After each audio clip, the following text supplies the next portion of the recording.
자, 신조가 풍성한 은혜의 때를 간절히 원하며 겸손함으로 그 때를 기다려야 한다라고 말을 했어요. 사실 근데 이게 재밌는 게 그 은혜의 때를 간절히 기다리는 것, 원하는 것, 또는 그 하나님을 경외하면서 그 겸손히 은혜를 주실 때를 기다리는 거, 이게 사실은 그 신앙의 모습 아닌가요? 그러니까 이거 자체가 신앙이라고 할 수는 없죠. 왜냐하면 신앙은 예수 그리스도로 붙잡는 거니까, 예수께 도망가고 의지하고 내 영혼을 맡기고 하는 거니까. 하지만 이런 어떤 그 은혜 때를 간절히 원하는 마음, 그 하나님 경외함을 갖고 겸손히 은혜들을 기다리는 마음이 과연 사실은 안 믿는 사람에게 이게 있을 수 있을까요? 그러니까 어찌 보면 이런 게 있는 사람들은 벌써 하나님께서 그 사람 안에 구원을 일하시기 시작한 사람이에요, 사실은. 그렇죠. 근데 물론 그 이거 자체가 신앙은 아니기 때문에, 참 믿음은 아니기 때문에 믿는 거라고 확신을 하게 말할 수는 없는 거죠. 그대가 구원을 받았다고. 이런 사람에 대해서 신조가 당신은 구원받은 사람입니다, 언젠가는 믿음이 강해질 거예요 라고 그렇게 말하지 않아요. 그 사람이 해야 될 의무를 분명히 말을 하는 거죠. 하나님께서 우리가 어떤 복을 주실 때는 먼저 그 복을 원하고 갈망하게 하시죠. 그렇죠? 예. 물론 기다리지도 않았는데, 구하지도 않았는데 어떤 복을 주시는 경우들도 있어요. 꽤. 그렇죠? 하나님은 그렇게 하세요. 은혜로우시니까. 그런데 신앙이 성숙할수록, 오히려 아니면 굉장히 중요한 복일수록 그거를 정말로 간절하게 바라게 하시는 거죠. 그것이 없어서 괴롭고 힘든 그런 날들을 보내게 하시고, 그래서 그 복이 얼마나 나에게 필요한 것인지를, 절실히 필요한 것인지를 알게 하신 다음에 그거를 구하게 하시죠.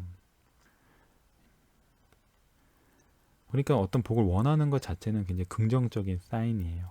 그게 끝은 아니지만, 그렇죠? 그게 시작이지만 굉장히 긍정적이고 좋은 시작인 거죠. 그리고 신조는 겸손히 그때를 기다린다고 했어요. 겸손히 기다린다는 게 신앙에 있어서 중요하면서도 어려운 거거든요. 사실은 기다린다는 게, 하나님의 때를 기다린다는 게.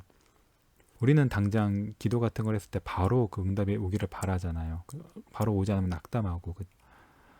근데 우리는 은혜의 때, 이건 하나님의 때이거든요. 내가 정한 때가 아니라 하나님이 정하신 하나님의 은혜의 때, 이거를 기다리면서 우리는 하나님의 주권을 배우죠. 그렇죠? 또 하나님의 그 어떤 지혜와 선하심도 배우고요.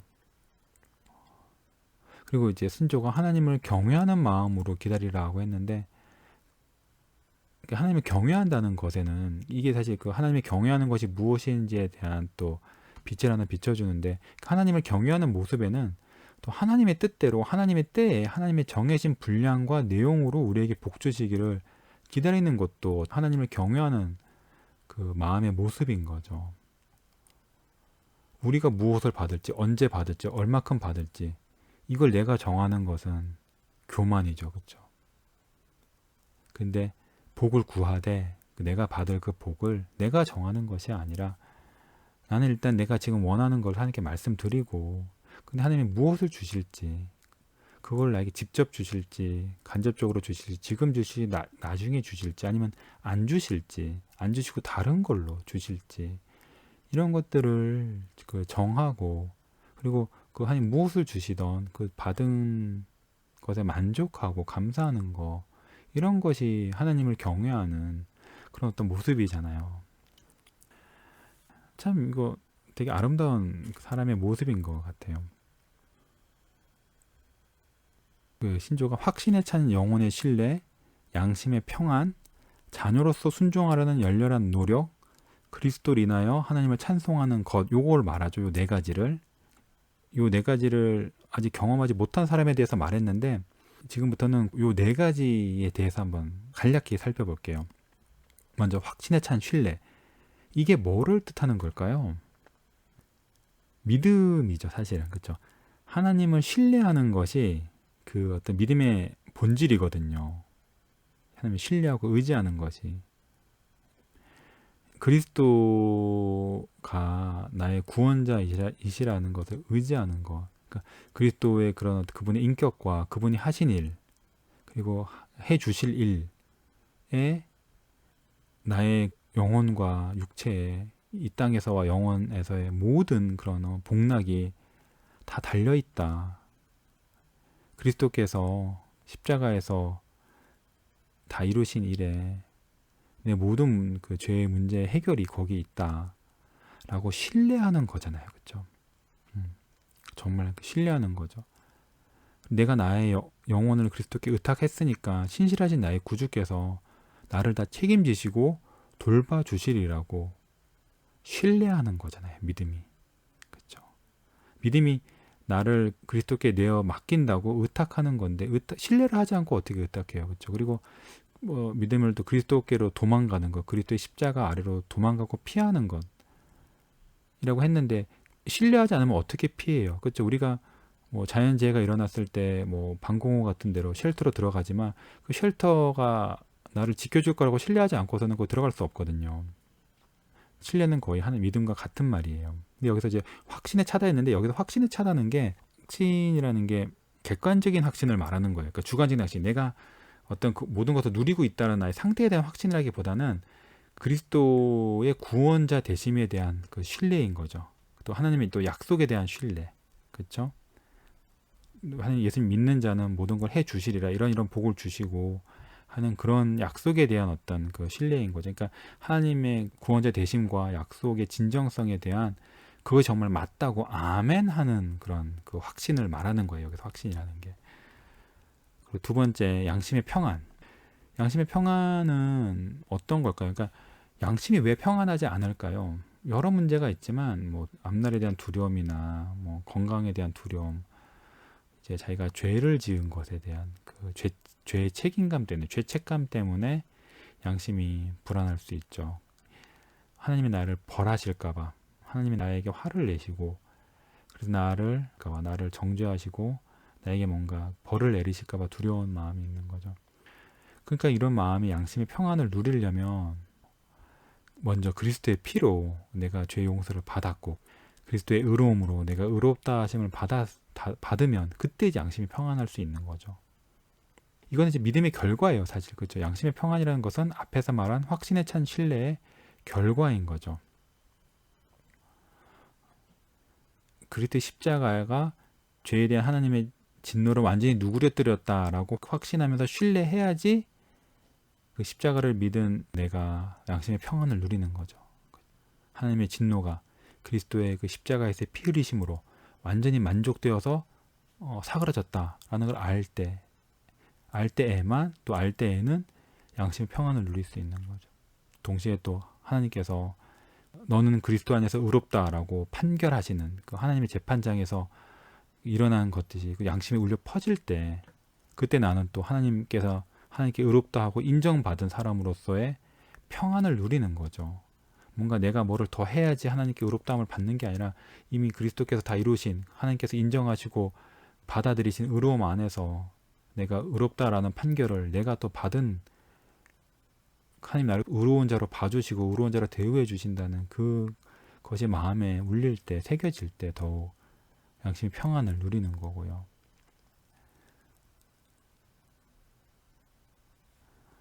자 계속 이어서 신조어는 세 번째로 자녀로서 순종하려는 열렬한 노력을 말합니다. 우리가 사실 자녀로서 하나님을 경외하는 것에 대해서 저번 시간에 다루었죠. 택자의 표지를 다루면서 그리스도의 피로 하나님과 화목할 뿐 아니라 우리는 하나님과 화목한 자로서 또 하나님의 자녀가 되죠. 하나님 우리를 용서해 주시되 용서하고 그냥 남남으로서 내버려 두시는 것이 아니라 보통 세상에선 그러잖아요. 누가 나한테 큰 죄를 졌을 때 용서는 할 수 있어요. 근데 거기서 그냥 끝인 거죠. 그렇죠? 근데 하나님은 그렇게 하지 않으시고 죄를 용서한 죄인들을 하나님의 자녀로 삼아 주시죠. 이것도 마찬가지로 앞에 두 개와 연결되어 있어요. 그러니까 우리가 그리스도의 피로 양심이 평안하면은 하나님을 진노하신 재판장이자 죄를 반드시 복수하시는 분이 아니라 나와 화목한 하나님으로 알게 되죠.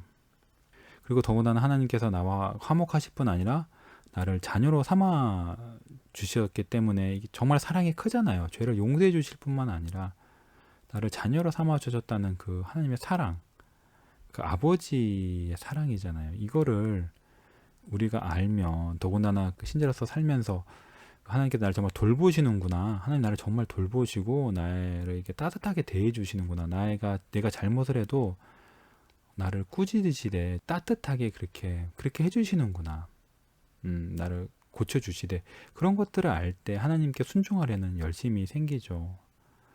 이거는 우리가 자녀를 키워봐도 알잖아요. 그렇죠? 애들이 잘못했을 때 매를 들고 혼내, 이게 필요한 경우가 적지 않은데, 그래서 그렇게 혼냈을 때보다 애한테 사랑을 줬을 때 애가 바뀌죠. 그래서 아빠 말 잘 듣죠. 뭔가 더 잘하려고 그러고 아빠를 기쁘게 하려는 그런 행동들을 하잖아요. 물론 그게 계속 오래 가진 않지만, 근데 그게 사실 죄인이 움직이는 방식이거든요. 하나님도 죄인을 그렇게 다루세요. 그래서 우리를 순종하게 하실 때 하나님이 먼저 우리를 얼마나 사랑하셨는지를 보여주시죠. 그러면 우리가 자녀로서 정말 하나님께 순종하려는, 반대말은 종으로서 순종하는 거죠. 그렇죠? 종으로서 순종하는 거는 내가 맞을까봐 두려워서, 내가 당하게 될 피해 때문에 이기적인 마음에서 사실상 하나님을 섬기는 거, 순종하는 건데, 그게 아니라 그건 하나님이 받으시는 순종이 아니고 자녀로서 하나님께 먼저 받은 사랑을 돌려드리려는 그런 마음에 하나님을 기뻐하면서 하나님 즐겁게 기쁘게 쉬게 해드리려고 하는 그 순종이 있죠. 신자에게. 더구나 열렬한 노력이라고 했어요. 참 복이죠. 네 번째로 이제 그리스도로 인하여 하나님을 찬송하는 것이라고 했거든요. 이 말이 참 재밌죠. 그러니까 신조가 그냥 하나님을 찬송하는 것이라고 하지 않았어요. 그리스도로 인하여 하나님을 찬송하는 것, 이렇게 말했습니다. 이 신조어는 다른 웨스트민스터 표준 문서나 그런 거와 마찬가지로 단어 하나하나도 굉장히 이제 신경을 써가지고 작성을 했는데, 이 말에 굉장히 많은 것이 담겨 있죠. 그렇죠? 먼저 그리스도 인하여 하나님을 찬송한다. 먼저 그리스도야말로 하나님께서 우리에게 주신 가장 큰 선물이죠. 그래서 그 큰 선물을 주신 걸로 인해서 하나님께 감사하고 찬송하는 거죠.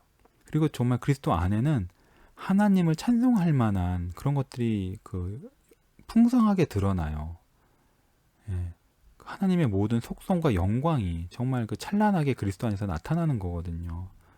간단하게 몇 개만 얘기해 보면, 그리스도께서 하나님의 공의로운 심판신을 받으신 것, 하나님께서 사랑하는 독생자라 하더라도 봐주지 않고 엄하게 벌하신 것에서 죄에 대한 하나님의 공의가 드러나죠. 또 동시에 예수님께서 죄인을 사랑하셔서 죄인 대신에 십자가를 지셨으니까 거기서 예수님의 사랑이 크게 드러나고요. 성부 하나님에 대해서도 우리 같은 죄인을 구원하시려고 가장 귀한 자기 아들 독생자를 십자가에 내어주시기까지 하셨으니까 거기서도 하나님 아버지의 사랑이 크게 드러나죠. 또 동시에 또 십자가에는, 예수님이 하신 그 일에는 하나님의 긍휼과 자비와 은혜도 드러나죠. 그쵸? 십자가로서. 그리고 또 성육신과 십자가의 신비는 하나님의 또 지혜의 영광을 드러내잖아요. 하나님의 공의와 자비와 은혜를 동시에 만족시키는 그 방법을 계획해 내신 거니까 하나님의 그 지혜의 영광이 찬란하게 드러납니다. 또 하나님의 능력과 신실하심 같은 경우는 그리스도께서 죄인을 거듭나게 하실 때, 죽어있는 사람을 살리실 때 성령을 통해서, 또는 성령께서, 그때 하나님의 능력이 나타나는 거죠. 우리 뒤에도 다루겠지만 중생은 창조에 못지않은 하나님의 그 능력의 일이거든요. 또 더군다나 이제 자기 백성을, 또는 택자를 원과 원수에서 건져내시고, 마귀에게 잡혀있던 우리를 마귀의 손에서 건져내시고, 또 우리를 그 마귀와 죄와 세상에서 지키시고, 또 우리를 버리지 않고 끝까지 천국으로 데려가시는 데서 하나님의 큰 능력과 또 신실하심이, 그 영광이 드러나는 거죠. 그러니까 우리가 그리스도를 알면 알수록 하나님을 더욱더 찬송하게 됩니다. 그리고 그리스도 안에서만 찬송할 수 있죠. 하나님을 찬송하되 그리스도 안에서 찬송하지 않는 것은 그게 정말 진정한 찬송인가? 하나님이 기뻐 받으시는 찬송인가? 생각해 봐야 돼요. 하나님은 죄인에게는 그리스도 말고는 다른 방법으로 찬송을 받기를 원하시지 않죠. 그리스도를 통해서만, 그리스도로 말미암아서만 우리가 하나님을 찬송하도록 하나님이 길을 내신 거거든요. 그러니까 우리는 그리스도로 인하여 하나님을 찬송하는 법을 배우고 점점 거기서 자라나야 하는 거죠. 자, 이렇게 네 가지의 그 모습을 살펴봤습니다. 여러분들은 어떠신가요? 이런 그 네 가지 은혜를 간절히 바라는 마음이 생기시나요? 아, 내가 정말 하나님을 굳게 신뢰했으면 좋겠다. 정말 그랬으면 좋겠다. 양심의 평안을 누렸으면 좋겠다. 나의 마음은 왜 이렇게 불안해하고 뭔가 마음속 깊이 두려움이나 불안이나 뭔가 알 수 없는 그게 있는데 나도 정말 평안이라는 걸 누려봤으면 좋겠다. 또 내가 하나님을 아버지로서 순종하고 싶다. 하나님께 순종하고 싶다. 아버지를 기쁘게 해드리듯이 내가 하나님을 아버지로서 알고 그 아버지로서 순종했으면 좋겠다. 그리고 내가 그리스도로 인해서 하나님을 찬송하고 싶다. 하나님을 정말 크게 찬송하고 싶다. 이런 마음이 있으신가요?